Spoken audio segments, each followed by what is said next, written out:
Come closer. All of you come. They should come.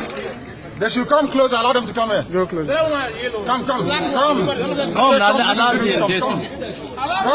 him to come.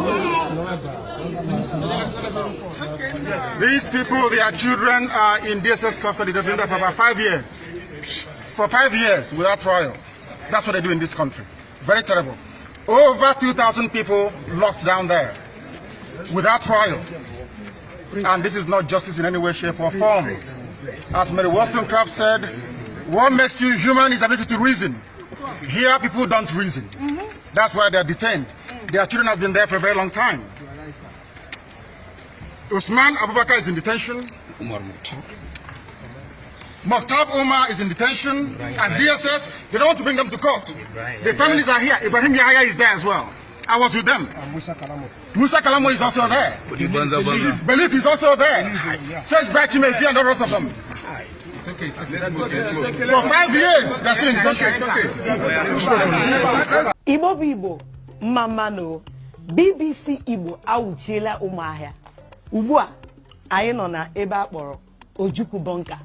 Ọ bụ n'ime ụlọ a ka Ojukwu nọ wee mee nhazi niile o mere iji wee hụ na ọgụ ha nụrụ inweta Biafra abụ ihe lara n'iyi. Ọ bụkwa ebe a ka ọ nọ wee zee mgbọ iji wee hụ na egbusisi ụmụ Biafra. Mana ị ga-esoro anyị ka ị wee hụ ka ị wee mata otu nya bụ agha si wee gaa. Onye nyere ala eji rụọ Bunka bụ nna anyị Dr. Michael Okpara, onye isi ndị Eastern Region. Onye rụkwanụ ndị rụrụ Bunka bụ engineers ndị si Nnewi, Anambra State.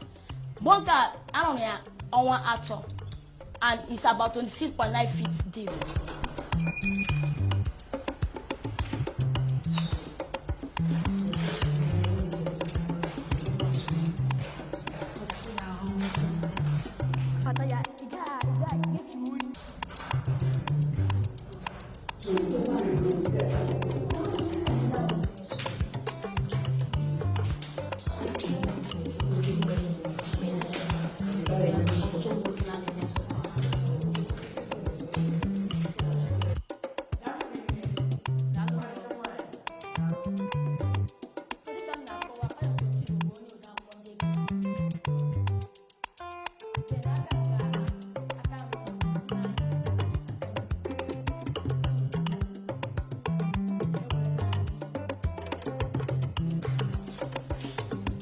Ebe a bụkwa na ebe ọ na-eme ihe ndina dịka ọchị izuzu ike eji na-atụ ala zuo ike asị onye isi.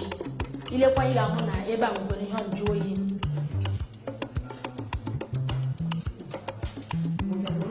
So nke a bụ usekwu ebe Ojukwu na-esi nri. Ebe ọ na-esi nri.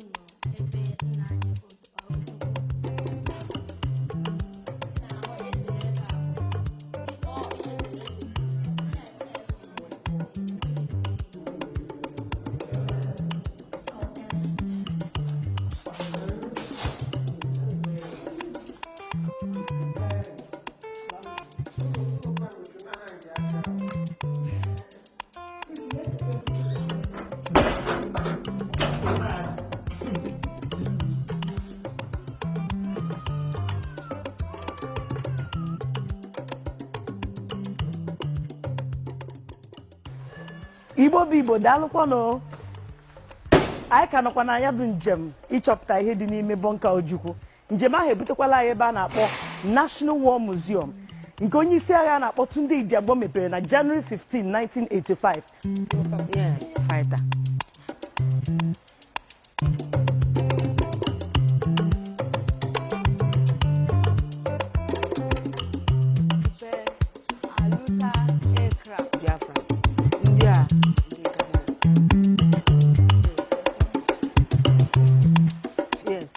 Anụrụ ụgbọ agha n'afọ 1966.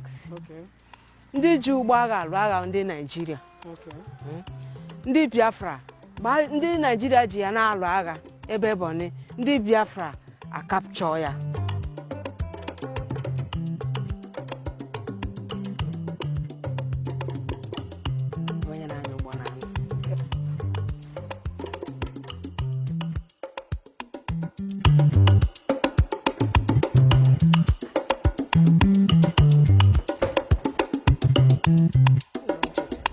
New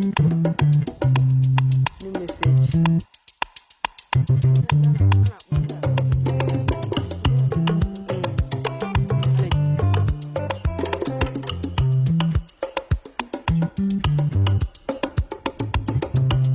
Oh, my hair was captured.